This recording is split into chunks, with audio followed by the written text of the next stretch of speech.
पूजा नेहल की school dress धोने बैठी थी कि तभी टिफिन याद आ गया। जल्दी से उठी और बैग से टिफिन निकाला, वरना इसमें स्मेल हो जाएगी। उसमें पानी भरा और उसके बाद कपड़े धोकर रस्सी पर डाल दिए। अब तक नेहल खाना खा चुकी थी, तो वो बर्तन समेटकर उन्हें धोने बैठ गई। उसी समय सास की आवाज़ आई, बहू मेरी दवाई कहाँ है? आकर ज़रा देख दो, मिल नहीं रही। जी अभी आई, और वो बर्तन निपटाकर उनकी दवाई खोजने लगी, जो कहीं मिल ही नहीं रही थी। तभी नेहल का छोटा भाई चिराग, जो दादी के पास सो रहा था, उठ बैठा और माँ के पास जाने के लिए मचलने लगा।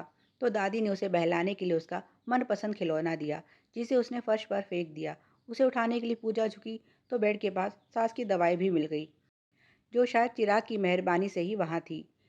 बेटे को दूध पिलाने बैठी तो नेहल आकर फ़ोन मांगने लगी। उसे फ़ोन दिया और चिराग को दादी के पास बैठाकर चाय बनाने रसोई में आ गई। तभी घर में चुगलखोर पड़ोसन जया आंटी का आगमन हुआ, जो अब गरम चाय के साथ रस ले लेकर आज की ताज़ा खबरें उसकी सास को सुनाकर ही लौटेंगी।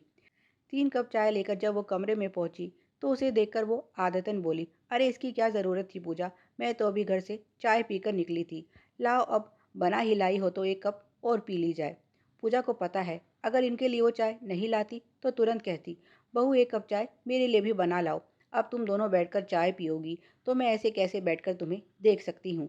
कहीं पेट में दर्द हो गया तो कहोगी। जया आंटी ने नज़र लगा दी और फिर अपनी बात पर खुद ही दांत निकाल कर हंस देती। तो उसकी सास अपना कप उसकी ओर बढ़ाते हुए कहती, ऐसी बात है तो पहले जया तू ही पी ले, मुझे तो बहू बाद में बनाकर दे देगी। और इस तरह सास का कप उनके हाथ में और उसका सास के हाथ में पहुंच जाता। ऐसे कैसे वो उन्हें छोड़कर चाय पी सकती है? ऐसा कर दिया तो ये बात मोहल्ले की ब्रेकिंग न्यूज़ बनते देर नहीं लगेगी, क्योंकि इस चैनल की जिम्मेदार और कर्मठ प्रवक्ता जया आंटी जो ठहरी, पता नहीं उसकी सास को इनकी बातों में क्या मज़ा आता है, जो इन्हें यहाँ हिला रखा है। वरना पूजा तो उसे अपने घर में कदम भी ना रखने दे। आज की ताज़ा खबर ये थी कि पड़ोस में रहने वाली गुप्ता आंटी की बहू के तीसरी बेटी हुई थी। पूजा को याद आया कि इस बार तो उसे बेटा होने की गारंटीड दवाई दिलवाने वाली जया आंटी ही थी। वो बोली, आंटी फिर तो आपकी दवाई फेल हो गई। नहीं पूजा, ऐसा तो हो ही नहीं सकता। वो बोली, मेरी दवा बेअसर हो ही नहीं सकती। ज़रूर उसकी बहू ने कोई गलती की होगी उसे लेने में, वरना आज तक उसका परिणाम गलत नहीं हुआ। मैं यहाँ यही तो बताने आई थी कि बेटी क्या हुई। गुप्तन ने तो मुझसे बात करनी ही छोड़ दी। गलती खुद की, और सर मेरे मड़ रही है कि जाने कैसे बाबा के पास ले गई हमको। पैसे भी मुंह मांगे लिए और पोता भी नहीं मिला। अब तुम तो अच्छे से जानती हो उसकी बहू कुसुम को, कैसी बेढंगी है।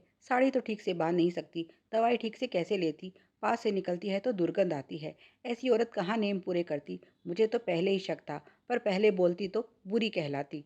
वैसे भी किसी का भला करने में मैं पीछे नहीं हटती, ये तो तुम भी जानती हो। अब जो औरत समय से नहा नहीं सकती, वो कैसे कड़े नियम पूरे करती, जो इस उपाय के साथ उसे करने थे? क्या पता उसने दवाई समय से ली भी थी या नहीं। अब बुरी मैं बना दी।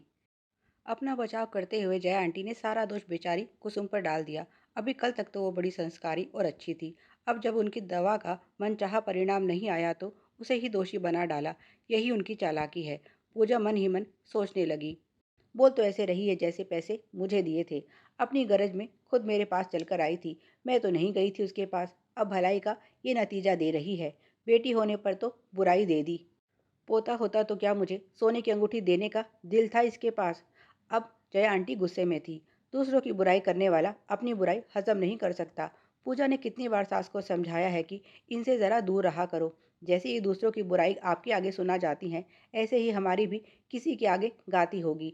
पर सास है कि मानती नहीं, कहती है बुराई तो तब करेगी जब मैं इसे कुछ बताऊंगी। लेकिन पूजा को पता है, काजल की कोठरी में रहने वाला कालिक से बच नहीं सकता। जब ऐसा हो जाएगा तब सास की बुद्धि अपने आप ठिकाने आ जाएगी। बुराई करने वाला और सुनने वाला दोनों बराबर के भागीदार होते हैं। वो तो उठकर कपड़े प्रेस करने चली आई। पीछे से सास के पास पूजा की ननद मनीषा का फ़ोन आया और उसने पूछा, माँ मेरी चैन कहीं मिली या नहीं? सास ने बोल दिया, चैन कहाँ भागी जा रही है, घर में ही कहीं होगी। जब बहू को मिल जाएगी तो खुद ही फ़ोन कर देगी तुझे। ये सब वहीं बैठी जया आंटी ने सुन लिया और पूछने लगी, क्या हुआ बहन जी? अभी तो मनीषा मिलकर गई थी, कोई परेशानी की बात तो नहीं? सास ने बता दिया कि इस बार मनीषा जब आई तो उसकी सोने की चैन कहीं रखकर भूल गई। बस उसी के बारे में पूछ रही थी कि मिली या नहीं। मैं उसे यही बोल रही थी कि जब मिल जाएगी तो तुझे बता देंगे। अब बाल बच्चों वाली हो गई है, पर बचपना गया नहीं। पता नहीं चैन कहाँ रखकर भूल गई। अगले दिन मोहल्ले की ताज़ा खबर थी कि शर्मा जी की बहू ने मायके आई ननद की सोने की चैन चोरी कर ली। दोपहर में जब पूजा बेटी को लेने बस स्टॉप गई तो उसकी सहेली सीमा ने उसे ये बात बताई। घर आकर उसने सास से लड़ाई की कि आपने मेरे बारे में जया आंटी को क्या उल्टा सीधा बोल दिया, जो उसने मुझे चैन चोर का खिताब दे डाला।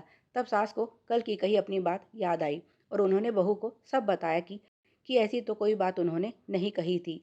पूजा गुस्से में बोली, देखा, मैं कहती थी ना आपको कि एक दिन कुछ ऐसा ही होगा। अब आप ही सबको इस बात की सफाई देना। जया आंटी ने तो अपना काम कर दिया है। आग से खेलने चली थी।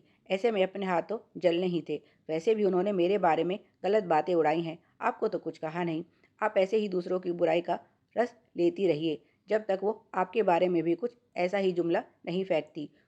पूजा सच में गुस्से में थी। उसकी सास उसी समय जया के घर गई और दोनों में इस बात को लेकर काफ़ी तू तू मैं हुई। अंत में पूजा की सास ने उससे अपनी दोस्ती खत्म करके इस अफवाह पर विराम लगाया। साथ ही बाकी लोगों को बताया कि ये सब जया के खुराफाती दिमाग की उपज थी और उनकी बहू या परिवार के बारे में वो कुछ भी गलत नहीं सुनेंगी। वैसे सबको जया की आदत का पता था, इसीलिए ये बात जितनी तेजी से फैली थी उतनी ही जल्दी शांत भी हो गई। लेकिन इससे पूजा की सास को सबक मिल गया कि दूसरों की बुराई सुनने वाले को भी एक ना एक दिन उसी बुराई का सामना करना पड़ता है। इसीलिए उन्होंने अब जया से बात करना हमेशा के लिए छोड़ दिया। इसी तरह की और भी मज़ेदार कहानियाँ पाने के लिए तेरी मेरी कहानियाँ को सब्सक्राइब करें। कहानी अच्छी लगी हो तो लाइक और शेयर करें। धन्यवाद।